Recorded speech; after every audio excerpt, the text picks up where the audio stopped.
Ahmedabad anti terrorism squad દ્વારા આંતરરાજ્ય bogus licence કૌભાંડના મામલે વધુ 16 આરોપીઓની ધરપકડ કરવામાં આવી.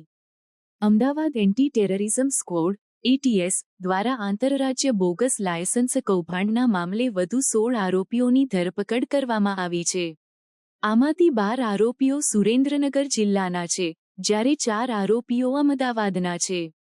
આ અગાઉ પણ 23 આરોપીઓની ધરપકડ કરવામાં આવી હતી, જે આ કૌભાંડમાં સંડોવાયેલા હતા. આ કૌભાંડમાં આરોપીઓએ નકલી દસ્તાવેજોનો ઉપયોગ કરીને ડ્રાઇવિંગ લાયસન્સ મેળવ્યા હતા. તેઓએ આ લાયસન્સનો ઉપયોગ વિવિધ રાજ્યોમાં કરી રહ્યા હતા, જેનાથી ટ્રાફિક નિયમન અને સુરક્ષા પર પ્રશ્નચિહ્ન ઊભા થયા છે. એટીએસની તપાસમાં જાણવા મળ્યું છે કે આ કૌભાંડમાં અનેક લોકો સંડોવાયેલા છે અને તેઓએ નકલી લાયસન્સ બનાવીને લોકોને વેચ્યા છે. એટીએસ દ્વારા આ કેસમાં વધુ તપાસ ચાલી રહી છે અને આરોપીઓની પૂછપરછ દરમિયાન વધુ વિગતો બહાર આવવાની શક્યતા છે.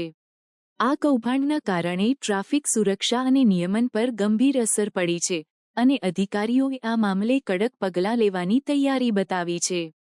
આ કેસમાં એટીએસ દ્વારા ઝડપાયેલા આરોપીઓની પૂછપરછ દરમિયાન જાણવા મળ્યું છે કે તેઓએ નકલી લાયસન્સ બનાવીને વિવિધ રાજ્યોમાં વેચ્યા છે.